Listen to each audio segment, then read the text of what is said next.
Alors, mon métier, ça s'appelle enseignant-chercheur. Donc, je fais la moitié de mon temps officiellement de l'enseignement et l'autre moitié de la recherche. Mon métier, c'est enseignant-chercheur.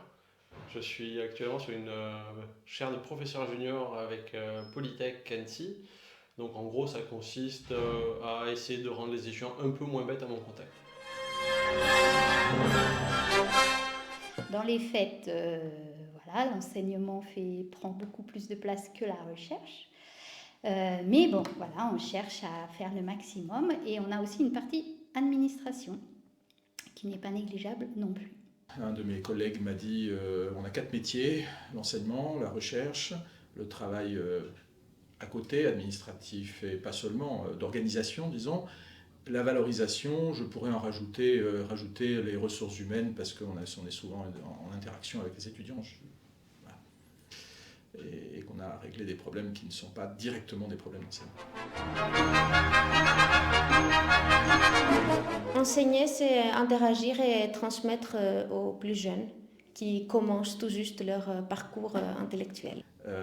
Pour moi, enseigner, c'est faire des liens sans enchaîner. Apprendre aux élèves à faire des liens entre les idées, mais c'est aussi faire des liens entre les personnes. Enseigner, c'est transmettre. Transmettre des connaissances, évidemment, mais aussi des motivations, des excitations parfois par rapport à certaines choses qui, moi, me fascinent. Et j'essaie de transmettre un peu cette envie aux étudiants. Aussi des points de vue à transmettre, des habitudes parfois aussi. Alors, enseigner, c'est effectivement faire passer les connaissances ou le savoir le mieux possible, on va dire, aux étudiants. Bien sûr, la synergie la plus évidente, c'est ce qu'on fait en recherche. Quand on apprend des choses en recherche, on peut effectivement les enseigner aussi aux étudiants en simplifiant les choses, évidemment. Et je crois que le fait d'être enseignante, si ça n'influence pas sur ma façon de faire de la recherche, au moins ça influence ma manière d'en discuter avec les collègues. Donc il y a vraiment une interaction entre les deux et ça c'est quelque chose que j'apprécie beaucoup. Et les étudiants sont toujours plus intéressés quand on prend des cas concrets. Quand on fait des choses très concrètes et qu'on leur explique en exemple, d'un coup ils deviennent beaucoup plus attentifs que si on parle dans le... Alors on n'est pas juste Wikipédia ou ChatGPT, on n'est pas juste là pour mettre à disposition des étudiants une somme de connaissances qu'ils peuvent accéder par ailleurs sur Internet. On est là aussi pour transmettre des expériences.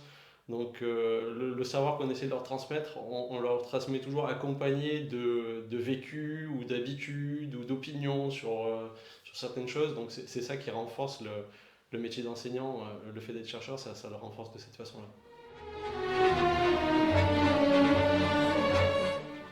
Faire des liens entre les idées, dans le cas où on est en train d'enseigner, et dans le cas où on fait la recherche aussi, et également faire des liens entre les gens, les personnes, et c'est valable aussi, bien sûr, en enseignement et en recherche.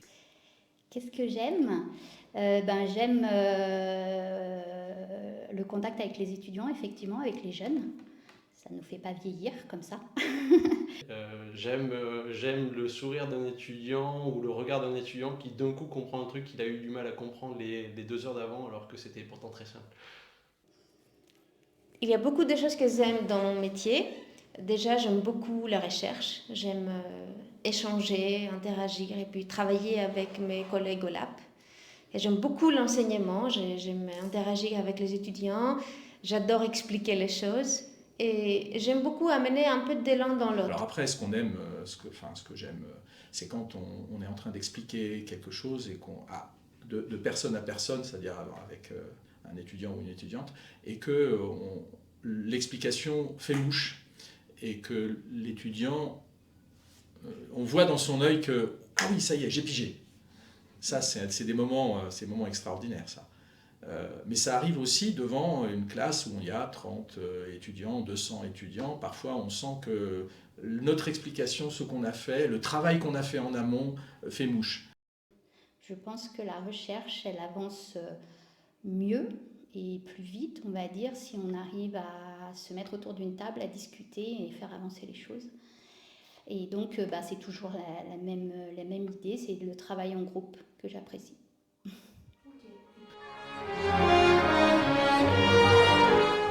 J'aime pas la fatigue, parfois la mienne, mais aussi celle des étudiants qui font qu'un cours est peut-être moins efficace parce que c'est en fin de journée, et puis, ou alors à la fin de semaine où les étudiants ont préparé des examens pour le lendemain toute la journée, et puis ils sont pas prêts à recevoir ce qu'on a envie de leur transmettre ce jour-là, et donc c'est pas forcément très réjouissant d'enseigner cette heure-là. Bon, je vais pas être je vais pas être très original là.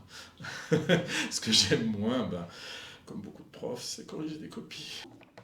Et puis, ce qui est désespérant, c'est quand on a essayé de leur faire passer des messages, de leur apprendre quelque chose et qu'on s'aperçoit que dans les copies, eh bien, il y en a un certain nombre qui n'ont pas compris. Et ça fait un petit peu mal au cœur.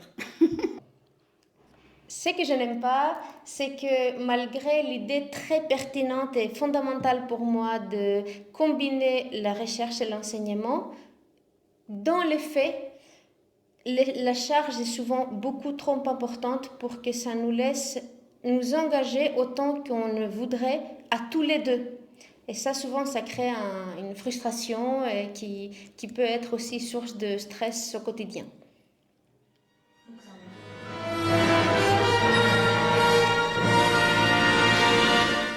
J'aimerais pouvoir choisir tous mes enseignements. Du temps. Je crois que là aussi, je ne vais pas être original. J'aurais besoin de temps, j'aurais besoin de plein de choses, de plein de collègues qui sont capables d'expliquer aussi des choses quand on ne comprend pas. Mais je pense que même si on me donnait du temps, on finirait par le remplir et par faire. On a tellement d'idées et d'envie que bon.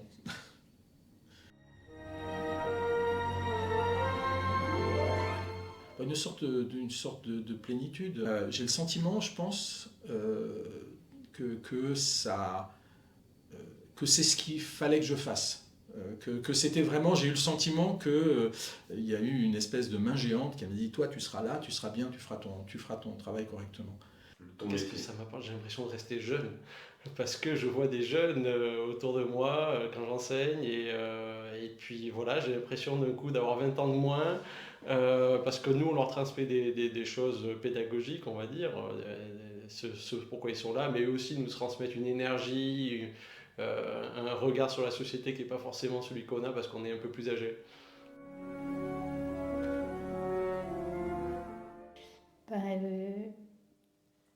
Non. C'est pas vraiment une anecdote.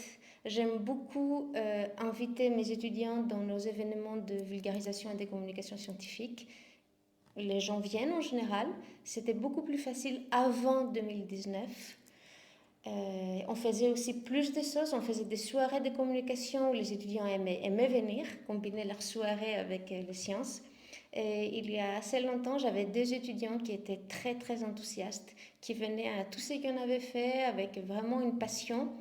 Et je suis sûre qu'on les a beaucoup influencés dans leur vie. Une étudiante, à l'époque, on pouvait changer de TD, ou du moins on pouvait demander au prof, est-ce que je peux venir à votre TD, voilà. Aujourd'hui aussi, mais la réponse risque d'être différente. Et puis il y a une étudiante qui me fait ça, et qui me dit, monsieur, est-ce que je peux venir à votre TD, je voudrais être avec ma copine. Je dis, écoutez, si ça ne dérange pas le TD en question, il n'y a pas de problème. Et il y avait un intercours, il y avait une petite pause, parce que les TD duraient 2 heures, donc il y avait une petite pause entre les 2 heures. Et donc, je fais la pause, j'étais en train de répondre à des questions, j'étais assis, j'étais en train de répondre à des questions, puis la jeune fille en question s'approche de moi, et baisse les sourcils, baisse les paupières, et il y avait écrit « Je vous aime » sur les paupières. Franchement, ma réaction, je la regrette, j'ai fait un truc du genre, bon, ok, comme ça, elle a dû être vexée, je ne sais pas comment. Et donc, voilà, bon, j'étais jeune, inexpérimenté dans ce genre, dans la réaction qu'il fallait avoir vis-à-vis de ça. J'ai essayé d'avoir une réaction d'un peu de recul, Mais je ne l'ai plus jamais revue, hein, l'étudiante, la pauvre. Cette année, je faisais un cours magistral de réseau informatique et j'ai voulu jouer sur ma corde nostalgique et en leur faisant écouter le bruit d'un modem pour leur expliquer qu'avant, quand on se connectait à Internet, on avait besoin, quand on était en particulier, d'un modem pour se connecter. Donc j'aurais fait écouter le petit bruit strident de ce modem qui est aussi le même que celui qu'il y en avait dans les fax. Et puis le commentaire d'un étudiant a été mais ça devait être quand même gênant ce bruit pour écouter des vidéos sur son téléphone. Donc là j'ai senti un petit décalage. Les premiers mots que j'ai dit en enseignement, c'est « je ne veux pas entendre un bruit ». Déjà, j'ai eu la chance de ne jamais faire les emplois de temps. Il ne faut pas le dire, mais on va le couper après ça. Mon père était menuisier. En fait, le gros problème des étudiants, c'est l'orthographe actuellement. Et j'avoue que parfois, je suis presque obligée de lire mes copies à haute voix pour comprendre la phrase. Mais ça va, on a du chauffage, de l'électricité, des toilettes, donc ça va.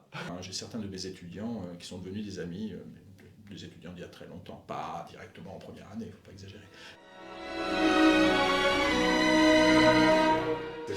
Oui, clairement, oui, j'aime mon métier.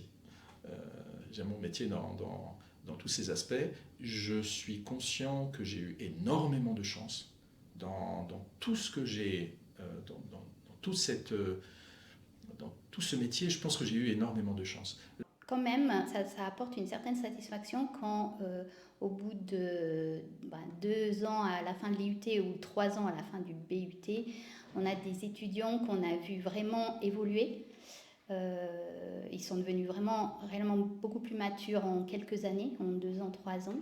Et c'est très satisfaisant de les voir à la fin, quand on leur remet leur diplôme, de voir cette évolution. Ils ont changé, ils ont compris où ils voulaient aller, qu'est-ce qu'ils veulent faire, etc. Et c'est un peu grâce à nous, on va dire. Oui, c'est un métier passionnant. Le fait de pouvoir, comme ça, se dire qu'on fait partie d'une continuité dans le savoir, c'est-à-dire que nous-mêmes, on a été étudiants, on a appris des choses, on essaie d'apprendre encore au quotidien dans notre travail de chercheur et de se dire qu'on est un maillon au milieu d'une chaîne qui transmettons comme ça à la génération d'après, c'est vraiment très satisfaisant. J'aime mon métier et je ne le changerai pas. Je ne suis pas prête à quitter mon métier du tout.